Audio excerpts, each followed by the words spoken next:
Associazione Noi che credevamo nella Banca Popolare di Vicenza e in Veneto Banca. Un po' di verità con questo video messaggio sul decreto del Consiglio dei Ministri sulle banche popolari venete da poco emanato.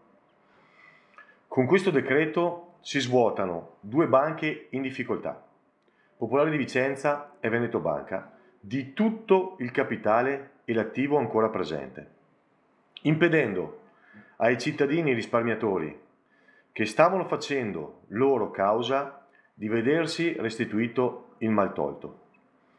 Avevamo, proprio in questi giorni, sentenze a noi favorevoli che stavano restituendoci dignità e risparmi e che stavano portando a galla la verità, una verità scomoda sulla gestione di queste banche. Questo decreto congelerà e invaliderà ogni causa presente e futura, annullando diritti costituzionali e norme del Codice Civile. Con questo decreto si regalano 5 miliardi ad una banca privata a spese di tutti. Noi avevamo presentato alternative valide e credibili insieme alle offerte di alcuni fondi che sono state volontariamente ignorate.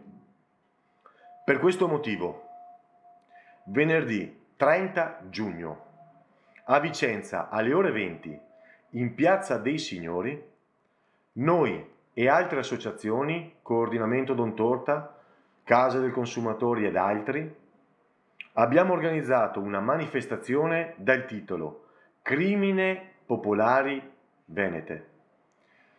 Questo governo ci ha pugnalato alle spalle, lasciandoci senza diritti e senza dignità. Ha fatto l'interesse di pochi a discapito di tutti.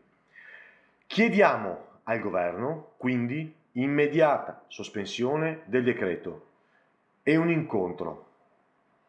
Se anche tu pensi che non si può continuare così, unisciti a noi venerdì 30 alle ore 20 in Piazza dei Signori a Vicenza.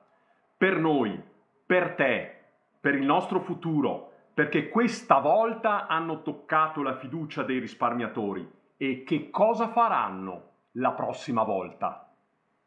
Ti aspettiamo. Grazie.